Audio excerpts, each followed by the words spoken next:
All right, sports fans, how's everybody out there doing? William Martin coming at you one more time here on YouTube with another edition of the 300 Pounds of Sports Knowledge Podcast.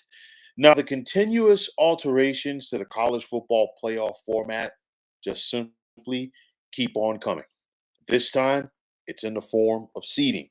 So the first edition of the 12 team format brought with it plenty of critics. And there were those who were ready to criticize the fact that the top four conference champions got a first round bye last year. And now, heading into year two of this 12 team format, yes, the five highest ranked conference champions will still be included in the postseason, but winning your conference no longer guarantees a first round bye. Straight seeding is here for the college football playoff, which is code for we want the Big Ten and SEC to get the top spots.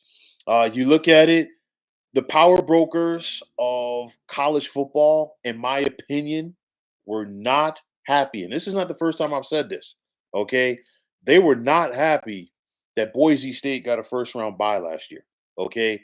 I can also guarantee you that the SEC was not happy that a team like Tennessee had to go on the road in the first round to face Ohio State. And I'm sure that the SEC was not happy that none of their teams got to the championship game either. Like I said before, we all knew this was coming. And I think the writing was on the wall as soon as Boise and Arizona State got first round buys. That's what it came down to. All right. And yes, Arizona State plays in a power conference, but a lot of people were looking at the rankings and saying, wait a minute, we have them ranked lower than what they were, and they're just getting the benefit of the doubt just due to the fact that they are conference champions. It's one of those every time that you turn around for the college football playoff format, whether it was the old BCS, whether it was the 14 playoff and now the 12-team playoff, every time that things play out and they don't play out in the favor of the big boys, people are going to complain and they want changes. As soon as we saw two SEC teams face off for the national championship in the BCS, it was a problem, even though that was agreed upon that there could be a possibility. We went to the 14 playoff, and as soon as we got two SEC teams in there, people complained, even though it was agreed upon that could be a possibility. Notre Dame getting into the 14 playoff, which would bump a conference champion from a power conference. A group of five conference champion getting in, like Cincinnati did a couple of years ago, and we knew that that could bump a power conference champion. All of that stuff happened, and then the powers that be still complained about it, and we knew that this was a possibility because it said the top four highest ranked conference champions, and Boise State fit that bill, as did Arizona State. Arizona State won a power conference last year when they won the Big 12. Okay, but again, like I said, we knew that this was coming. Okay, and as soon as Boise got that first round bye in the Fiesta Bowl bid, I think that cemented it. So you look at this, and will it's one of those where clearly the seeding is going to change now. So just because you win your conference doesn't necessarily mean that you're going to get a first round bye. I don't think that it changes anything from the importance of conference championship games from the standpoint to say, hey, you could have a conference championship game between two top five or two top 10 ranked teams. Okay. And winning that conference championship game and losing that conference championship game could be the difference and could still be the difference in you getting a first round bye and you not getting a first round bye, or even possibly having to go on the road in round number one. On top of that, we've seen it already. And I think it's going to stay the same from the standpoint that, hey, the conference championship game could be the difference as far as you getting to the playoff and not getting to the playoff altogether. You do look at this past season, the Mountain West Championship game. Clearly, we knew that the winner of that game more than likely was going to get the Group of Fives bid, whether it was going to be UNLV or Boise State. You look at the Big 12 championship game last year between Arizona State and Iowa State, excuse me, and it was one of those where you knew going in that it was a win and in scenario, win or go home, basically, as far as getting to the playoff. And of course, Arizona State got in. So I think that importance is still going to be relevant. Also, did all four teams that had first round buys in this first 12 team playoff losing in round number one factor into this decision? I think possibly not for Boise State, because I think Boise State was in an unwinnable predicament because, yes, Boise represented themselves and they were representing the great state of Idaho. But I think Boise also had the group of fives showed like on their shoulders. They were carrying the entire group of five into that contest with Penn State. And of course, if Boise was unable to win, the power brokers are going to sit back and say, "Hey, I told you so. This is why they did not deserve this bid." But I think what really changed things for people was the Ohio State Oregon scenario. Clearly, Ohio State was not the eighth best team going into the college football playoff. I know that they lost their last game of the regular season to Michigan, and with that, it eliminated them from getting to the Big Ten championship game. But and still, in my opinion, Ohio State was probably a top five, maybe top six team. So, nonetheless, having the Buckeyes slotted down and having to face Oregon, an undefeated Oregon team, the only undefeated team heading into the playoff. And we just saw how Oregon got boat raced in that game. Granted that the Ducks and Buckeyes had played earlier in the season, a 1 point win in favor of the Ducks in Eugene. But clearly, you got to wonder what could have been possibly for the Ducks had they have avoided Ohio State in their first game. Of course, Georgia's scenario was a little bit different. They lost their quarterback. And then, of course, some people can say, Texas, Arizona State might have been the best game of the college football playoff altogether. We saw what Cam Scatterbo did in that contest as a running back for the Sun Devils. And then, of course, Boise State and Penn State. Lord Adam Ford, what is going on, man? How are you? Long time. Good to have you chiming in on this podcast tonight. As always, it is greatly appreciated. Um, to me, you look at this vote for this new format. It was unanimous, and we really shouldn't be surprised by that because at the end of the day, the smaller schools, the smaller conferences at this table, they got to play the get along, go along game because if they don't go along with this, it's going to be one of those scenarios where they could get left out in the cold altogether. And don't be surprised if that's a possibility down the road because I think the deck is going to continue to be stacked against the group of five. Okay. And this is why I've talked about, with the new Pac 12, you know, I feel like they should try to find a way to work together. As they're looking to try to get schools on board with them, maybe from the Mountain West, maybe from the American. We don't know. Maybe one of the saving graces that the new Pac 12 could possibly have is say, hey, you know what? Our winner's basically going to get the de facto bid to the college football playoff. But at the end of the day, you've got you're going to have five or six conferences, fighting for that one bid. And then on top of that, eventually you could have a scenario where the big boys of the sport lock the group of five out altogether. I really would not be surprised about that scenario as well. You look at it right now, we've got 12 teams. It's only a matter of time before it gets to 16 teams because at the end of the day, the people that have the biggest mouths or the decision makers, if you will, when it comes to college sports, collegiate athletics, they don't play. Okay. They're looking at the dollar signs, and the schools and the conferences are looking at the dollar signs that television networks are going to continuously throw at them for their product. So that's all that matters. I think the inaugural 12 team playoff was a beta test. They wanted to see how it worked out. Now they're in the process of making adjustments to it. And the next adjustment is going to see a more expansion because they're going to chase more money. And I got news for you. You make it a 16 team tournament, there's going to be a 17 team and an 18th team that are going to be complaining about it. And it's going to continuously happen because at the end of the day, it's about money. You're saying smaller schools just have to play better football. This is where analytics and data are great for sports. You can't play money ball with weaker talent. Well, the thing is, the smaller schools don't have the resources that the bigger schools have, and it's not just about from what they can do on on the playing surface.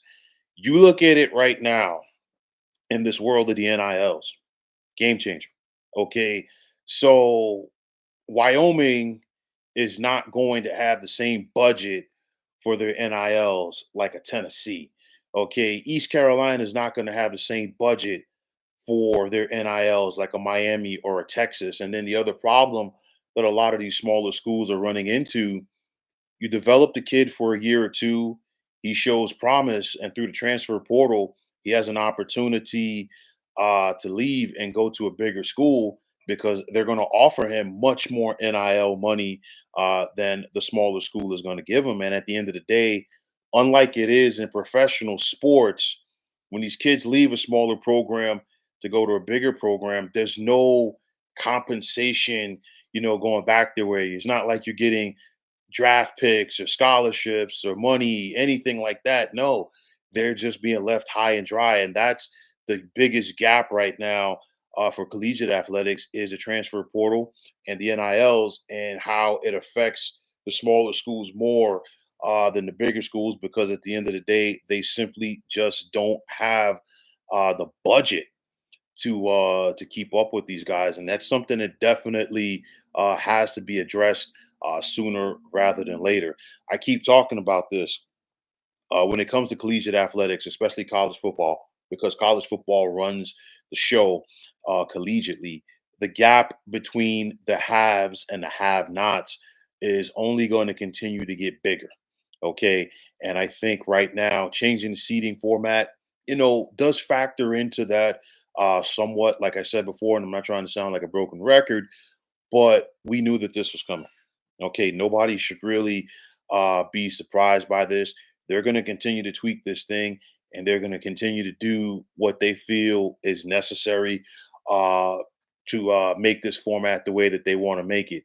So, I mean, you look at it clearly. If we just took the top four teams based on ranking last season for the college football playoff, things would have looked drastically different. I think Oregon is still the top ranked team.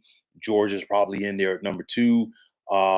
In spite of the fact that the Carson Beck injury, like due to the fact that they won the SEC. But here's where things change.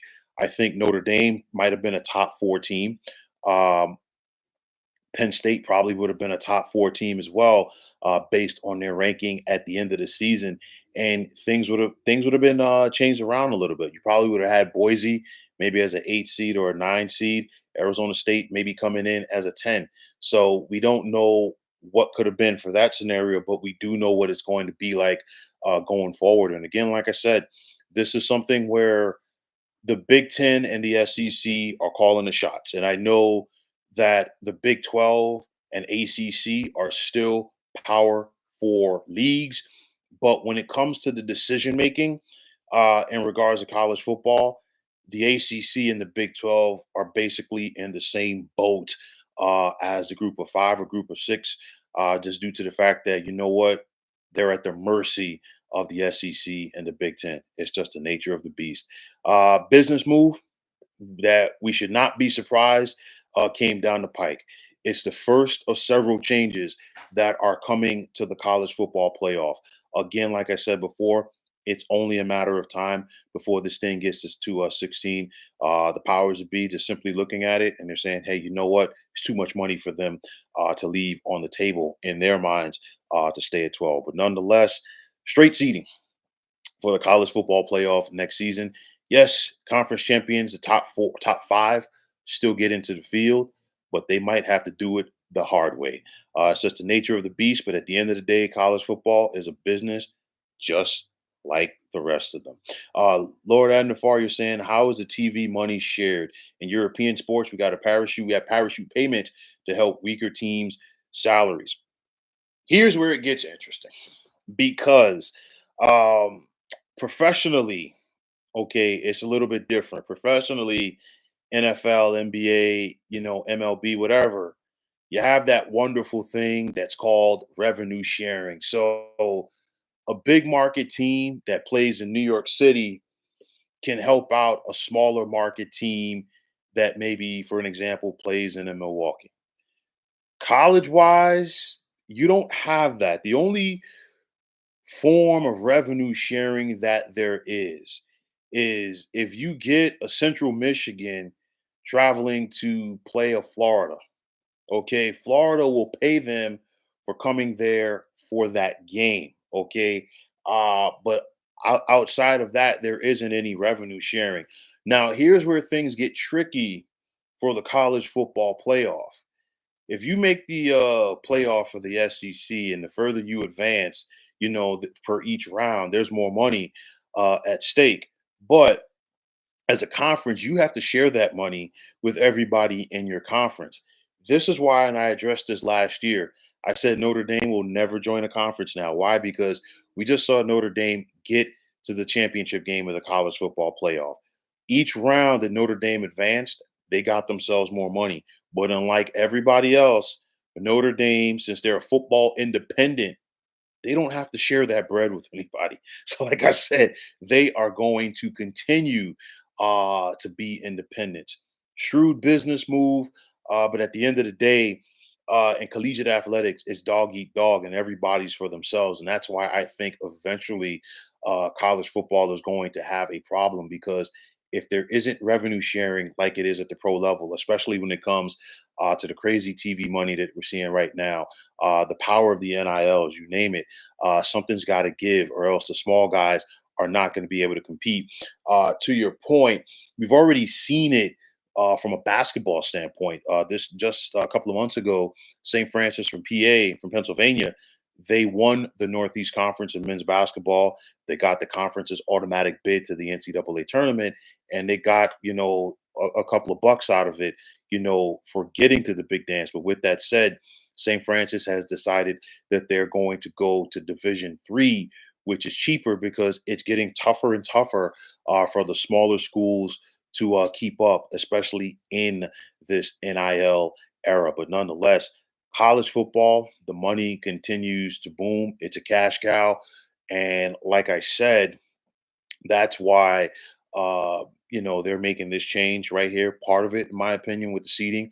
Also, I think it's just the fact that, like I said, they want to continue to stack the deck in favor of the big boys. And of course, when I say the big boys, I'm talking about the Big Ten and the SEC. They dictate things. Everybody else just simply has to fall in line around them. But folks, that is going to wrap it up. And as always, I want to take this time out to thank each and every one of you for checking out this 300 Pounds of Sports Knowledge podcast on YouTube. Lord and the four, excuse me. Hope I'm pronouncing that right. Please forgive me if I'm not. As always, my man, I want to take this time out to thank you for chiming in. Always appreciate your support coming from the other side of the pond. For anybody out there, if you like what you heard and have seen on this podcast, please feel free to hit that like button as well as subscribing to this channel. As always, it is greatly appreciated. Also, if you're on the X, formerly known as Twitter, you can check me out at 300 Pounds of Sports. And like I always say, you give me that follow, I'll give you that follow right back. That also goes for Instagram, as you can check me out at 300 Pounds of Sports Knowledge.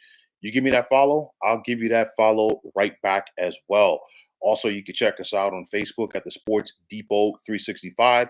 Shameless plug, but as far as I'm concerned, what are the better sports debating sites going on social media? And you can also continuously check me out on this channel throughout these NBA playoffs. Got a lot to talk about, whether it's lives, recorded videos, or shorts, as there's plenty still going on in the National Basketball Association as far as their postseason goes. So please continue to check me out here. But until next time, fine folks, my name is William Martin.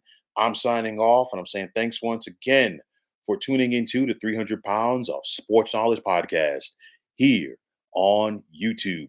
Be well, everybody, and have a wonderful and safe weekend.